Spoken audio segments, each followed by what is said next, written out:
Hello and thank you for joining us. The International Press Institute and the International Freedom of Expression Exchange, IFEX, are coming to you live from Vienna on the International Day to End Impunity to bring you a conversation on impunity, an online Q&A with representatives from Colombia, Mexico, the Philippines and the international community. Impunity has always been ranked as a top priority in the free expression community. Why is that? How can we hope to advance the cause? What has worked? What are some of the challenges? These are just some of the questions that you have asked us in advance of this conversation.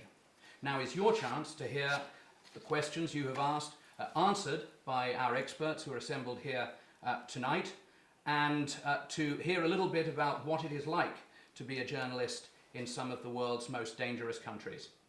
A reminder to you all that while you are watching this, you have the chance to send in further questions. We will be monitoring those questions indeed as they come in, and as they come in I'll be asking them to our panelists. By way of introduction, my name's Anthony Mills. I'm the Press Freedom Manager at the International Press Institute, and I'm joined by our esteemed panelists. To my right, Andrei Richter, Director of the Office of the OSCE Representative on Freedom of the Media. To his right, IPI's Executive Director, Alison Bethel McKenzie. To my left, Andrés Morales, Executive Director of the Fundación para la Libertad de Prensa in Colombia. To his right, Melinda Quintos de Jesus, Center for Media Freedom and Responsibility in the Philippines. And finally, all the way over to my right, Darío Ramírez, Director of the Article 19 Organization for Mexico and Central America. I'm going to kick off tonight's conversation with a general question, and I'm going to ask you, if I may, what is, in your view, one of the biggest, if not the biggest, challenge in the context, of course, of your experience of the fight against impunity? I think at this point, the chilling effect on journalists' conduct and the robustness of Philippine press has indeed submitted to this chilling effect. It used to be the journalists would say, well, that is happening to someone far away. And yet, because of the escalation of the attacks and violence against journalists, there has indeed become this attitude of, I could be the next target. And that, when that happens to a country that has always fostered such a strong and vigorous press, then I find that that is now a challenge, to get journalists not to lose their courage and to continue to do the work that they need to do in order to prove that any kind of attacks and threat will not bring them to silence at this point. So now we're saying we need to work on the journalists themselves for them not to lose that spirit. Andrei, what's the OSCE doing in terms of combating impunity? Of course, we know that impunity is a problem that affects many countries beyond the OSCE's mandate, but the problem of impunity is certainly present in a number of countries that fall squarely within the OSCE mandate. So what are some of the mechanisms that are in place, some of the challenges, and your experience of dealing with this phenomenon? Before answering to that, I would like to mirror what you just said, and I think it's one thing is, as you said, is to encourage journalists. Another side of the same coin is to encourage governments. Mm-hmm. And in my view, in view of international organizations as well, there are quite a number of states where the governments do not acknowledge the special role of journalists in society, and that's why impunity comes. Because it's considered like street crime, like something which is more or less in the order of the events happening in this country day to day. No, I agree completely. In fact, the work against impunity in the Philippines has proven that you do have to engage government agencies and that they have to develop that special outlook that looks at this not just as ordinary criminality, although it does have that context, but to look at it as an attack against democracy in the Philippines itself. But I also think that that's why it's important to explain to the general public that impunity is an issue not just for journalists, lawyers, doctors, judges, but it's when you kill, attack a journalist, and you're able to get away with it, it has a broader impact, which is what you were just mentioning, Melinda, about an attack, it being in effect an attack on democracy. And it silences a voice. So it takes away one more voice that could give people information that they actually need to know. And I think that when we talk about the safety of journalists and impunity, it's important to explain that to the masses who ask the question, well, you know, we don't want anyone to get away with murdering anyone and never be punished. The reason we're putting a focus and a spotlight on journalism, on journalists, is because of the broader impact to the community and the role of democracy. So I'm glad you mentioned that. But I wanted to put that out there so that people who are watching or who watch later, who ask that question, well, what makes journalists so special? We'll have an idea. So before I come back to your question, one more observation is that what you said is correct about an attack on a judge as being a threat to rule of law or whatever. So an attack on journalists should not be considered as, again, as something, as an ordinary killing. It should be considered as a special case, because inside, I mean, it's not a formality which is important, because I mean, we can label any act whatever we want. I mean, it's practical effect of labeling this attack that will make any result, because if it is an attack on a judge, there will be a special investigator, usually in a government machine, that will investigate the case. If it is attack on a member of the parliament, it will be a special investigator. Or a policeman. Or a policeman, or it will be a special task force, or they will have more length of term of their duties on investigating that, or maybe more enforced group. So the same thing should be with attacks on journalists. But now coming back to a question, we believe that our office believes, and our representative on freedom of the media believes, that safety of journalists is one of our priorities, if not the priority. And we, of course, we cannot do much. I mean, we are a small team, but we try to not only to monitor the attacks on journalists, and not only to try to intervene when such attacks take place. We try to bring more attention of the governments, first of all, to the fact that it's inadmissible, that they should really not be reluctant to accept that journalists are a special group. And right now, in a few days, we publish a guidebook on safety of journalists, and the author of the guidebook is actually in this room, William Horsley, and I would love to mention your name because of that. So I mean, we try to, if you want to spread the word to the governments, to the politicians, that safety of journalists is not only our priority; it should be their priority as well.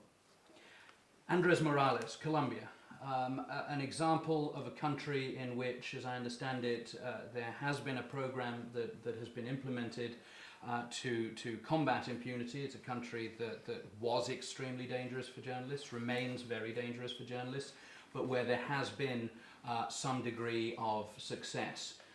Could you explain that initiative a little bit? Yeah. In Colombia, government created a special protection journalist program focused in journalists, but we have to say that it's a bigger program that involves human rights defenders, local social leaders, union workers, and there's a special program for journalists. This program seeks to give physical protection to journalists who are in danger all over the country, and let's say has been somehow successful. It has guaranteed for the last 13 years protections for those journalists who live in danger, although it still have some weaknesses and it still have to improve, especially in impunity issues. The program is just only focused to protect and prevent future aggressions, but it's not focused to combat or to how to involve impunity issues with the protection program, that it's very important to find a network on how it works. Darío, another Latin American country with real problems when it comes to the attacks and killings of journalists. In fact, I think that according to our statistics, Mexico is one of the most dangerous countries in the world right now, if not the most dangerous country for journalists so far this year. Are there lessons that can be learned from Colombia in terms of combating impunity, or is the Mexican experience different? What's the way forward? Many people are perplexed. Well, thanks for the invitation. First of all, I think it's been about 5 years that Mexicans have started talking about the Colombianization of Mexico. I think there are similar patterns of violence against the press. We have learned a lot. We have exchanged many, since, I don't know, 5 or 7 years ago, we started exchanging knowledge from our colleagues from FLIP and other organizations. I think Mexico does have some peculiarities, I believe. I think impunity in Mexico, I would agree with what was in the opening statement said. I think impunity does harm the exercise of free press. But also, I think, just to start a little bit the debate here, is that there is a lot to be said among international organizations if tackling impunity is a way of protection for journalists. And in Mexico, right now is one of the current debates, because we're in the middle of whether moving forward protection mechanisms, such as the one in Colombia, and at the same time, of course, is the same part of the same problem, but how to tackle impunity, you know? And there are national and international organizations. I don't find myself in that position, but that says that impunity is to tackle impunity is part of the protection. And I think at the end, it is true, but there are two different things when you are on the ground protecting journalists, right? So I think it's important to address both of them, of course, equally important. But when you get the phone call and have the journalist not just hide it because he just received the second death threat to his or his family, I think you don't start thinking about impunity. You start thinking about how to protect that journalist, no? And I think this is important because we easily fall into the presumption that our main problem is impunity. And yes, I mean, we have weak states, no? I mean, the Philippines, Colombia, and Mexico, sorry, but we're not shining democracies, no?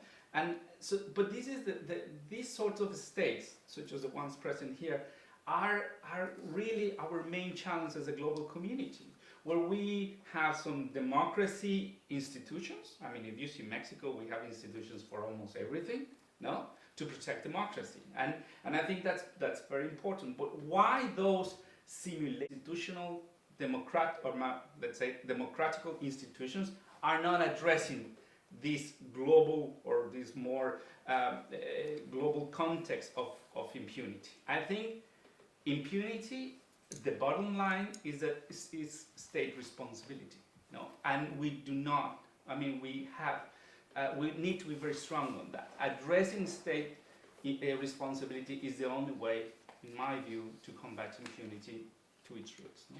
But you know, I want to add something. A journalist once said to me in West Africa, he said, Alison, when you talk about impunity, you already have me murdered or attacked. You've jumped past the part about how to prevent me from being assaulted or murdered, you know, or what should I look for, what the training should be, or, as important, what laws need to change in order to sort of curb the violence against journalists, like criminal defamation and many things, and the climate, the attitude of politicians, policemen, you know, law enforcement in general, about these sort of threats. But that's the weak state. Yeah. No, I mean, Yeah. if we have strong legal system, it's that we have a stronger state. Right. No, and so my idea is that corruption and the weak state really fits into this capability of being of impunity. I mean, in Mexico, we got at this in Ciudad Juarez, you pay $300 and you get someone murdered. Why? Because it's possible to do that. Because they know that nothing is going to happen. Right. No. So how to address impunity is not just as easy as I don't know, making it more expensive. No, it's having the rule of law and the state responsibility and a clear message. And I think that's exactly what is not happening. There isn't a clear message from governmental institutions to address impunity. But that's why I think it's helpful to identify the problem of impunity as a culture. I mean, you say, well, if you address impunity, does that mean that you don't have, does it weaken other protective measures? And I think to work on protection of journalists means you go after a whole set of conditions, including the failure of the rest of society to appreciate what Right. journalists are doing and what they're about, including getting journalists to appreciate what their purpose is actually to provide the kind of information that is going to be seen as an important part of how that society works. If all of that is not present, then it becomes easier for those who wish to attack journalists to just go ahead and do so. So And I it becomes have to cheaper disagree to on do so. that, because impunity is a legal problem and needs a legal response to the problem. I mean, if you take impunity as a culture of impunity and you go into more as a sociological or anthropological way, I do agree that has an element, but impunity is a legal problem. It is, but that problem has developed into a kind of culture, meaning Yes, but the there address are needs to be outlook- legal. If not, No, indeed, I agree. To address the culture of impunity means you have to promote police investigations, more forensics, That's true. strength of forensic evidence. You have to promote witness protection programs. You have to engage judges in order to be able to get them to become part of the legal mechanism to protect not just journalists but everyone that that is involved in the political killings, meaning human rights defenders as well as you know, everyone, social leaders that are involved in the kind of work that gets in, you know, makes it difficult for some of these people who are doing wrong and who want to be able to control that particular turf. And that's why I use the word culture, because it is a mix of many things. And while you do look at legal mechanisms, you cannot solve impunity, as we've been saying during the conference all day long, that these instruments are held by government, and therefore you do need those legal instruments to be able to address them. But, you know, doing one thing doesn't have to go against the other things that you must also develop.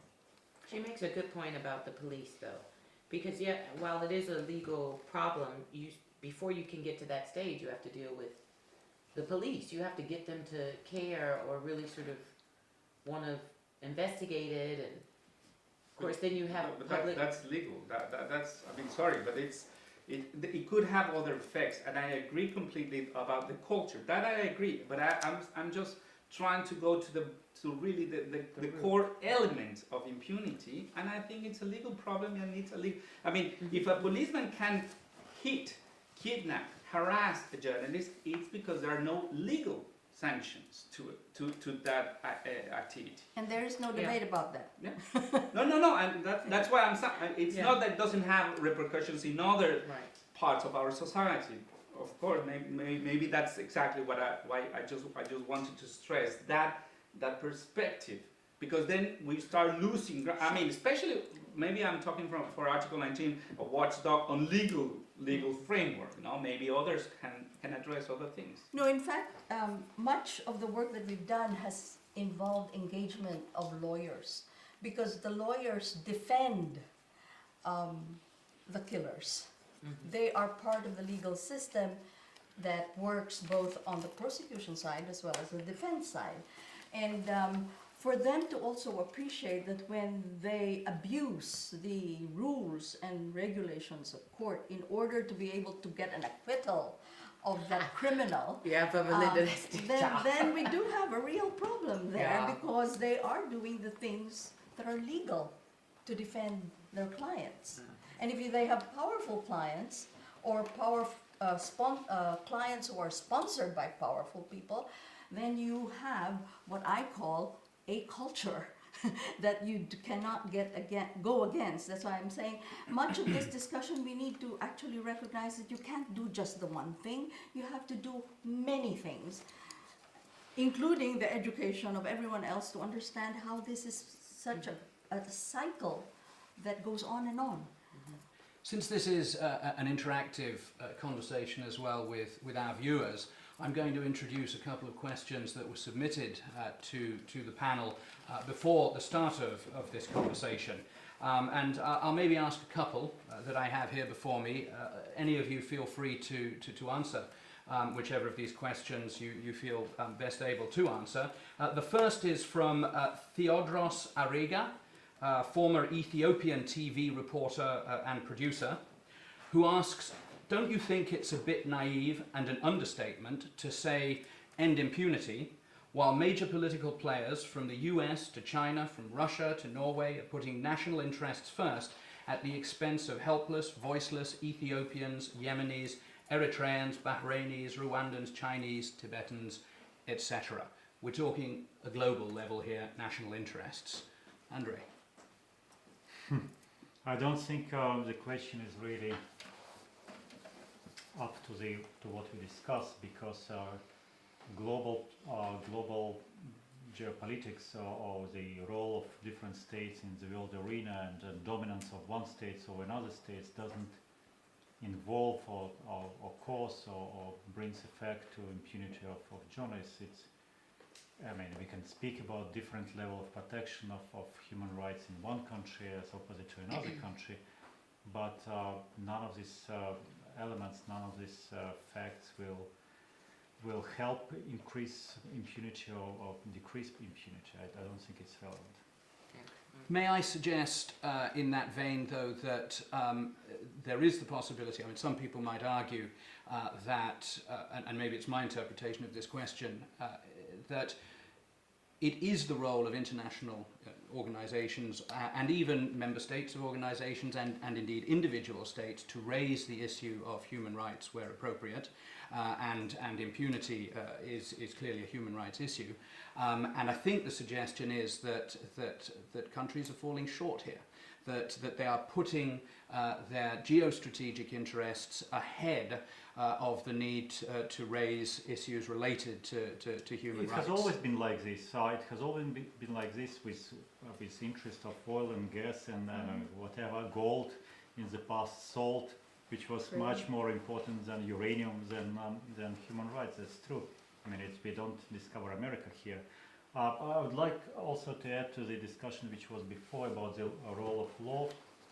As a lawyer, I would actually disagree with you both, because I think that political conditions are much more important than legal conditions, and no law is adopted because lawyers want it. I mean, it's always a reflection of the situation in the country, and if there is a pressure on the side of the social forces, of the public, of the political parties to stop impunity, that will have much more effect on the end of impunity than any brilliant law that will be adopted one way or another, because then, of course, the machine of the state will work very well oiled, and there will be efforts made by the governments, by the lawyers, and by the lawmakers. But I think political and social conditions to end impunity are much more important than legal conditions. Maybe another question that was submitted to us in advance of this session, and it actually relates to earlier discussions today at the Austrian Foreign Ministry that we as panelists had about the safety of journalists. How effective, asks Joe, have UN resolutions and mechanisms been at protecting journalists and combating impunity? You really want an answer to that.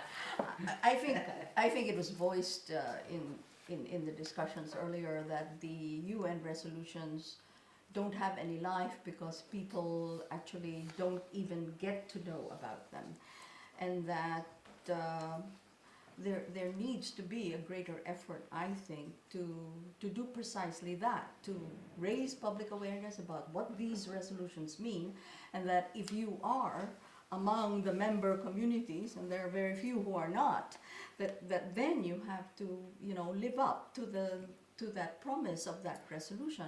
And if there's no follow-up, it will not happen. And I think the failure here is that there is, with the great many problems that the world faces, I mean, the resolutions look at this one and then they are distracted by the next problem that comes along. And we need, I think the word that I used earlier today was focus. If you want to solve this problem, then you do have to sustain the attention on any of these things, and that if there is a resolution, then we need to find out how our governments have actually lived up to the intent of that resolution. I agree with Melinda, and I would say that I think right now we have an international and even in our countries a very good national legal framework for doing all this security or combating impunity. I agree with Andrei. I think that the problem is more political. I think that we're missing political will, and if we don't have in our governments or in the international community more political will to confront the security problems or the impunity problems, it's very difficult to have resolutions, bills, or local laws to combat impunity or to protect But journalists. Also, I think one party we've left out of this is the people. I think that we have to do a better job of engaging your average Joe, if you will, to have them. We can't have people saying, well, I don't like what that journalist says, so, I mean, I see why they were beat up, or whatever. We have to, somewhere along the way, we've lost the people, and they don't seem to buy into or understand, like in the past, I guess, or value the media and what it can do and how important it is. So I think we need, when you talk about the will of the people and a force, I think we don't have that in some countries. And I think there has to be a holistic approach, just like you said, and that involves educating the masses, about the media and what they would be missing without it. And media is taken for granted in a lot of places. Yeah, or exactly. Yeah, I agree with Alison. Sometimes when people talks about freedom of expression or attacking journalists, they see like why journalists have like this special treatment, and they don't see the effects that for them as people or society has the attacking of press or freedom of expression, and that's something that us as organizations that promote and defend freedom of expression should work a bit more on of bringing people to these topics and doing this kind of stuff, like bringing other people that it's involved in democracy and society to understand why it's important freedom of expression for them. We've got the questions coming in. I have one here for Darío. In Mexico, the state is too weak to do anything about impunity. The drug trafficking groups are basically running huge areas of the country. How can the state possibly protect journalists when it cannot even keep basic law and order? Which it says it has political will. So I go back to, my point is that political will, you could have or not political will, but you have to have a coercive system to obey the law, whether you want it or not. Political will puts us in an unequal terrain. The rule of law puts us on an equal terrain. My idea of what is happening in Mexico is exactly the departure of the state to fulfill its responsibilities. I go back to the first question. It may be an act of faith to believe in the Mexican government. The way I see it is it's almost kneeled down before the power of organized crime. And I do see it. I do see this weak attempt. And we just wrote a piece asking the government whether you are not willing to do that I mean, respect the rule of law, or you are not able to do that, which is a very valid question. Because, of course, they would not say, we're not able to do it. I mean, it's more a rhetorical question. But I think that the point exactly is that where is the real search for the truth? My understanding is that it's more related to co-responsibility on the attacks to the press. Let me rephrase it with what we were saying earlier, is that society has never been close, well, let's put it the other way, press has never been close to the Mexican society. It had always been close to the political power, now the economic and the political power. So now I see this society not really giving a crap about what happens to the press. And I don't blame them. Why? They have never been there for us. Well, we should be there for them. I mean, just trying to answer a little bit the question. But it's my understanding is that if the government is not fulfilling its responsibilities, there is a responsibility within the press to protect themselves, which is something that is happening in Mexico. And that's a shine of light that I see happening in Mexico. I do see the press coming together in very tough areas of the country, coming together and fulfilling what's asked from them. Asked from them. And I think that's something that violence has. Well, it's a positive. Sorry to put it that way, but it's a positive reaction from the press against the violence that it's suffering in many parts of the country. I So think do that's you- all. Sorry. Go ahead. I just want to ask a quick question. So in Mexico, I heard what you said about the public's attitude towards the press, but is it changing? Are people saying, you know, we're getting a really bad reputation, all these journalists are dying? I mean, is it changing at all, or it's still pretty... I think the only question right now the press is making to themselves, among themselves, is how to cover violence. And it's a very important question, I think, because, and we have gained a lot of knowledge from Darío Restrepo, a very good and important Colombian journalist, talking about ethics and its relationship again to impunity. You know, I mean, the coverage of the violence, how are we, the press, covering violence? Are we giving them the correct information, or are we just dripping with blood all our newspapers and our TV shows? And I think the only question the press is slowly putting before them is that, but they're not. My example would be that the political cost of impunity is zero, and I think that cost should come from the press and not to be expected from society. I think the press has the power to put that cost before the government. There's a couple of related questions that have just come in for Melinda. The first is, are journalists well respected in the Philippines? Do they have the support of the public? And the second is, how do you engage government agencies when they are turning a blind eye to impunity? Is there any point? On the first question, are journalists respected?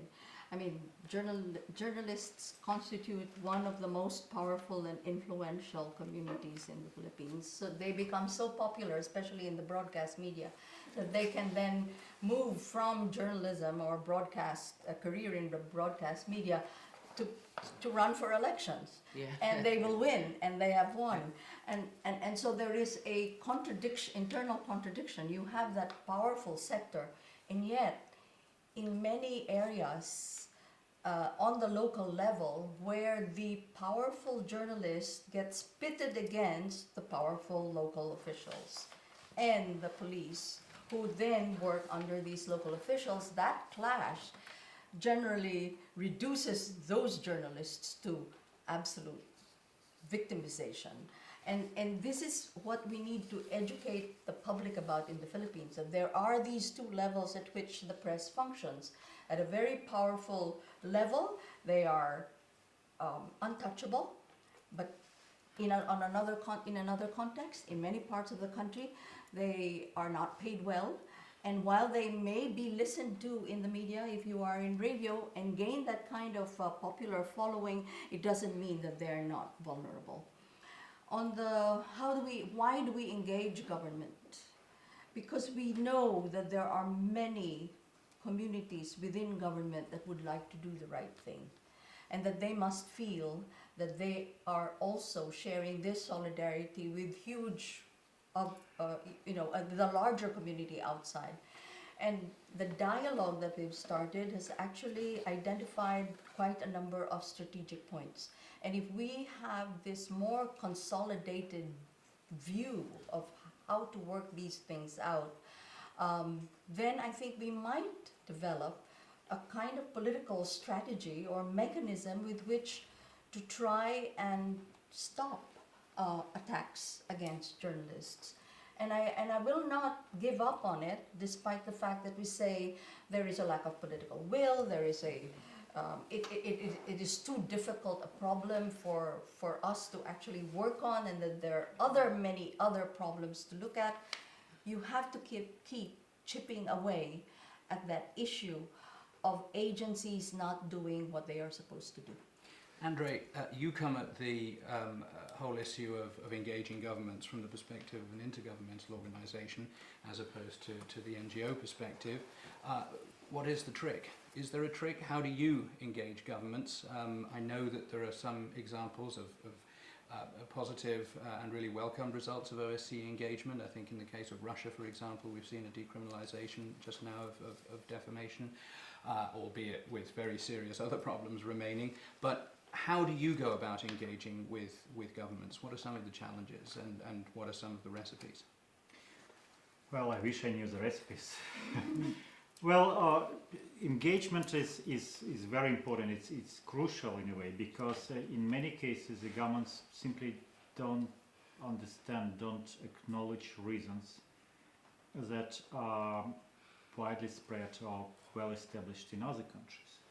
So, in a way, best practice is one good method of making states, governments acknowledge truth, at least what we believe is truth.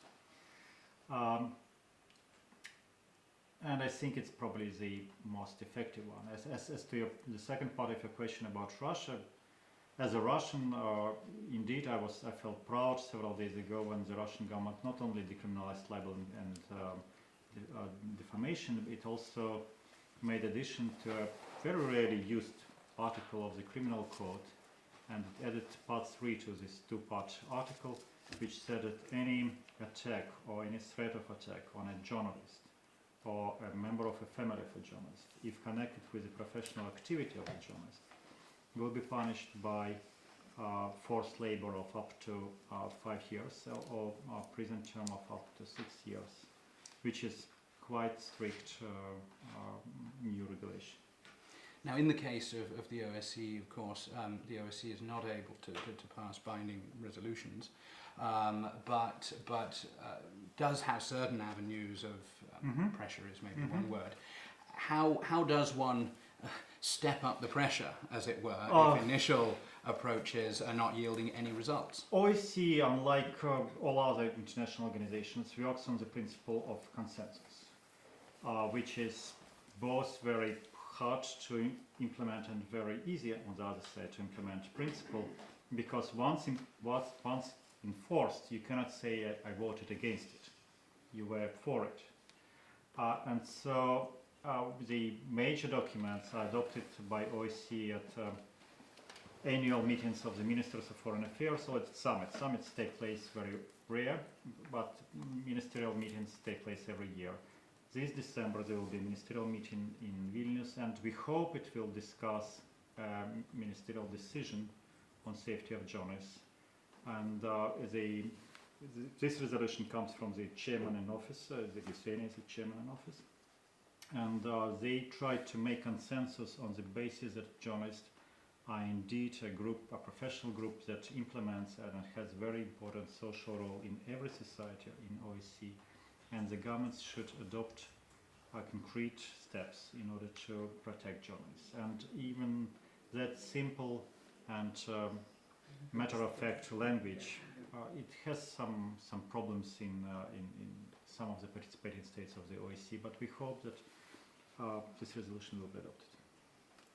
Alison, from the perspective of the International Press Institute and engagement with governments, obviously IPI can't pass binding resolutions either, but does employ a variety of other tools. What are some of the ways that one can put pressure on governments? You know, our our biggest strength, I think, is our international network.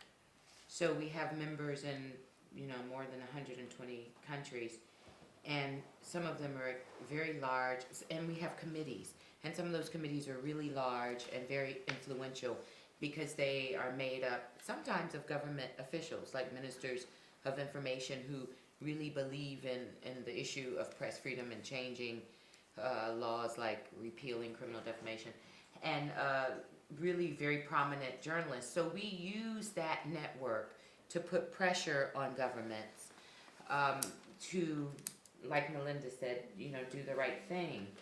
I think that some governments are very,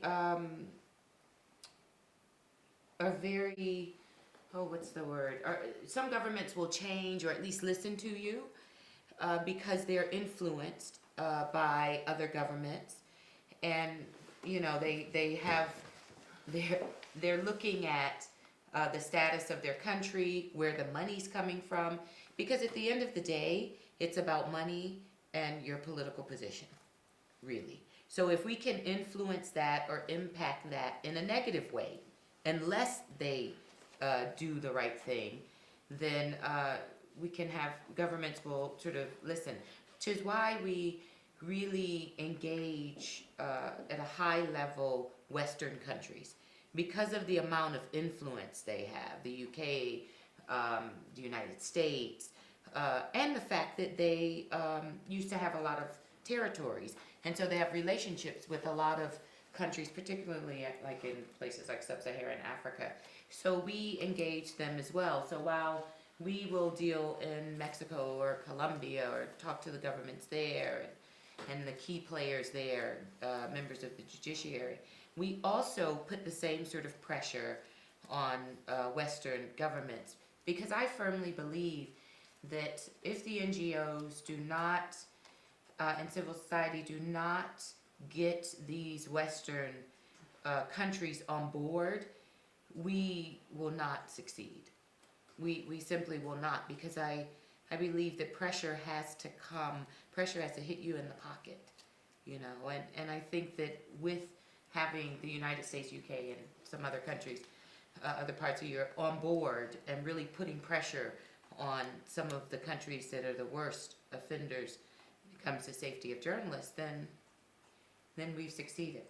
But I want to add, though, that we often hear, as I mentioned earlier, people say, "Oh, Alison, you're always picking on us. We're the little guy. The U.S. has criminal defamation," and it makes it hard to argue, because it does. 17 of the U.S. states, of the 50 states, still have criminal defamation, and it's so it's unacceptable. And how can you sort of argue? Becomes a big issue.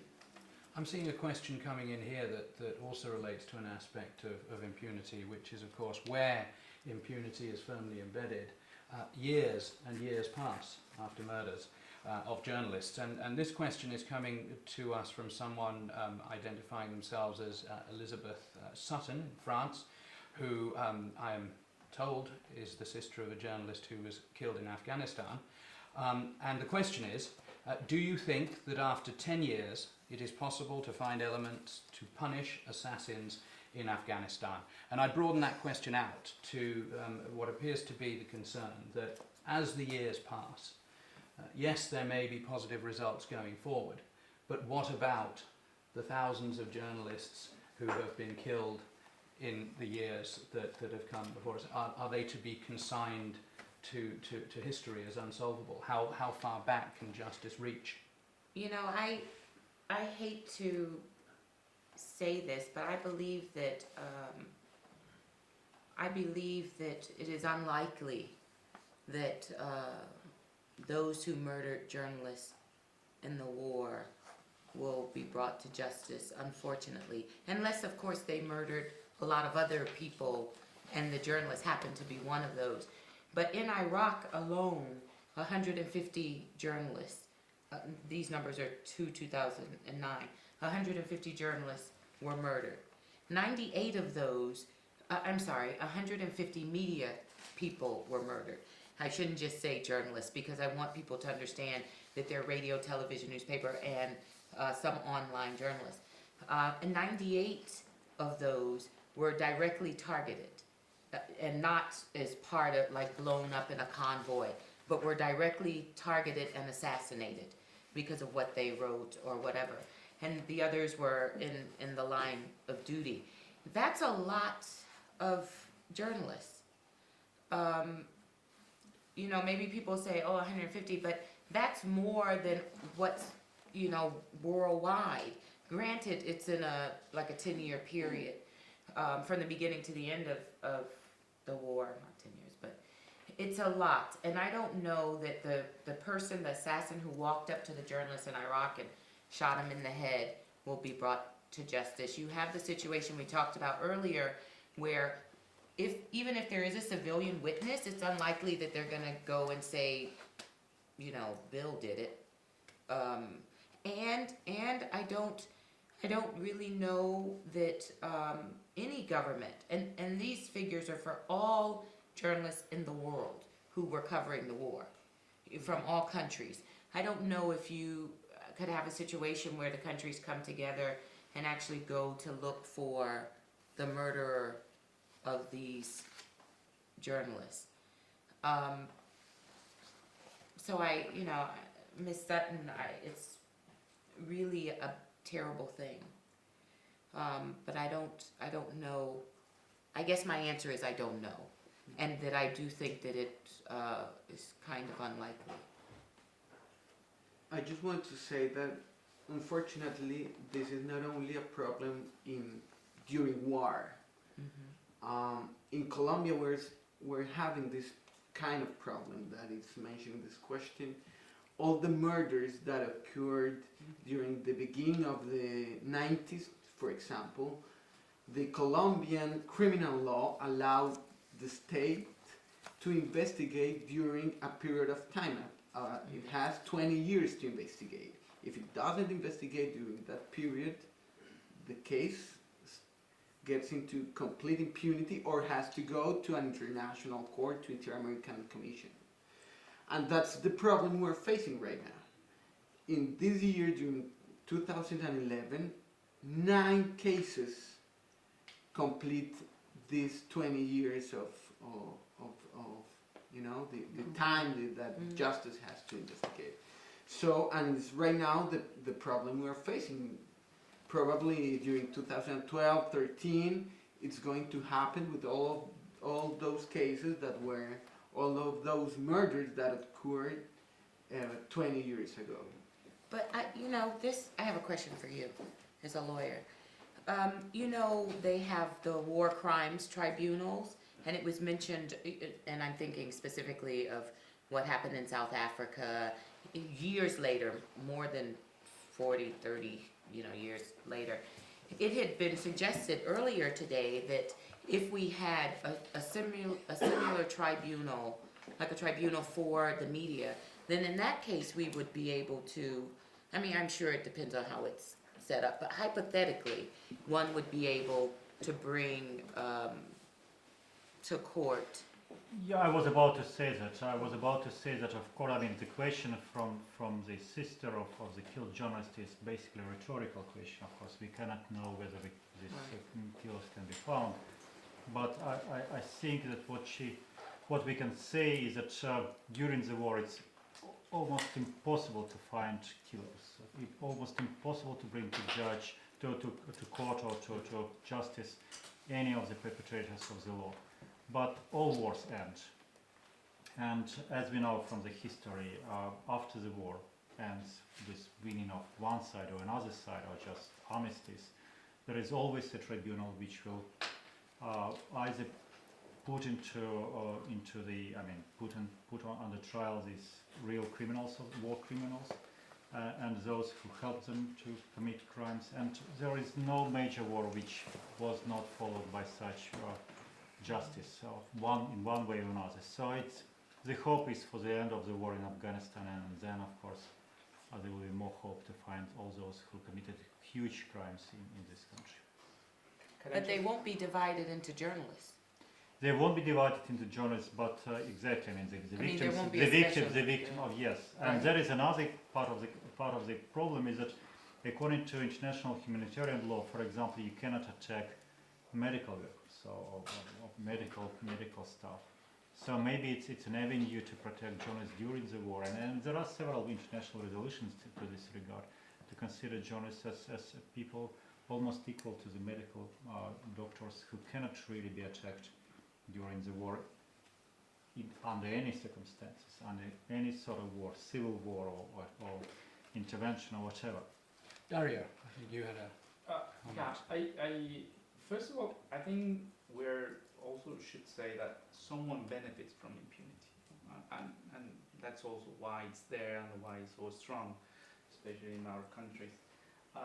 Second, I don't, at least in Mexico, the 72 journalists being murdered, the line of investigation is not related to the exercise of freedom of expression. It's just another murder. And I think to train and to ask for procedures for the police to search to the fact of the exercise of freedom of the press, I think is essential, because that, and going back to the question of why we should, how we tell the public that we need to eradicate impunity in all society, but also in these cases, it's also goes along the lines of the effect of the murder, and I think it's just I just don't see how some government official have the nerve to go in front of victims and say that they are being investigated the cases. I mean, we have records of at least 15 cases where the investigation is a piece of paper, just like this one, you know.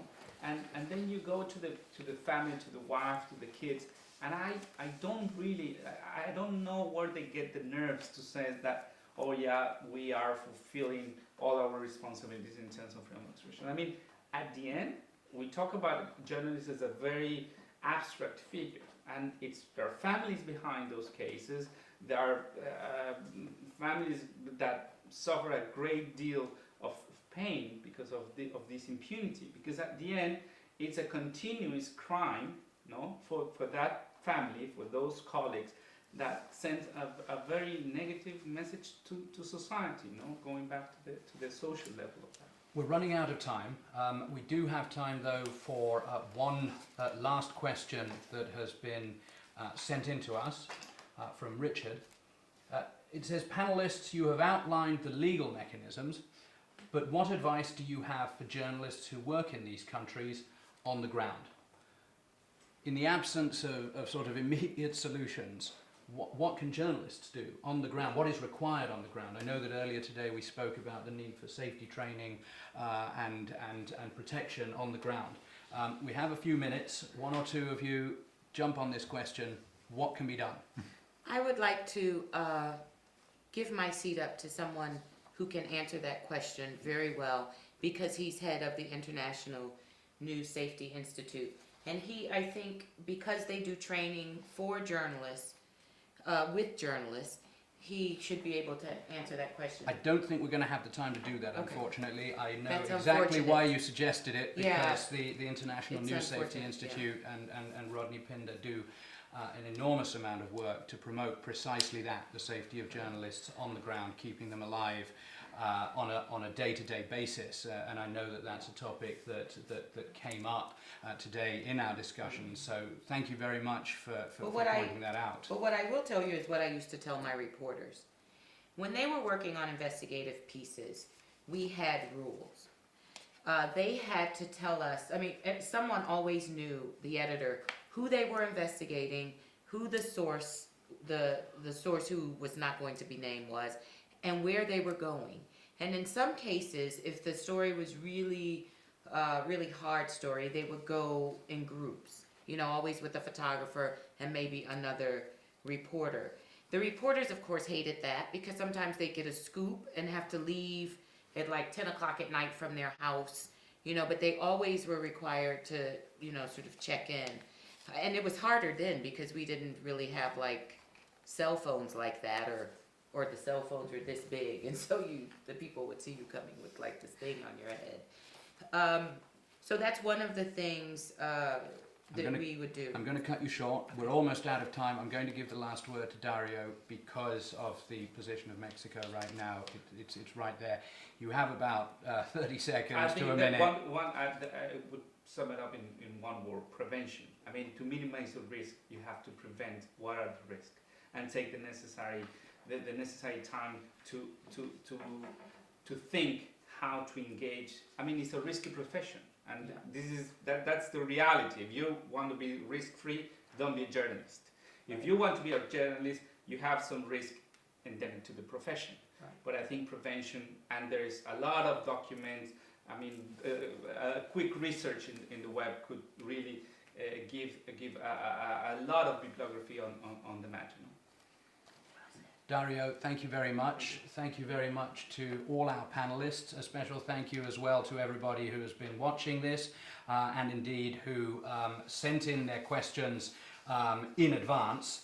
Before we wrap it up, I do have one final piece of information for you, and it's regarding the poster contest which was run in the run-up to tonight's discussion event. As promised, we're going to reveal the winners of the Impunity poster contest. Apparently, we had nearly 300 entries.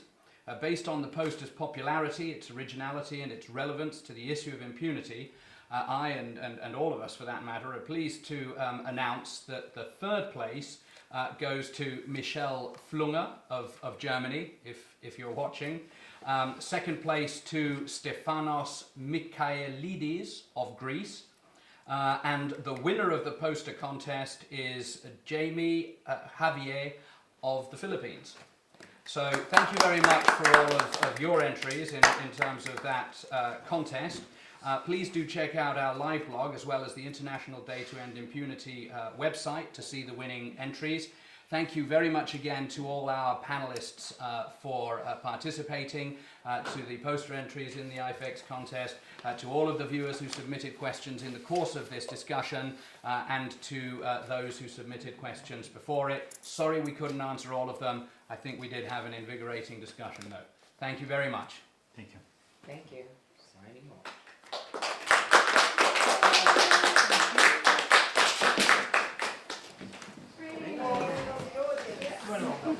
Thank you. Thank you for joining.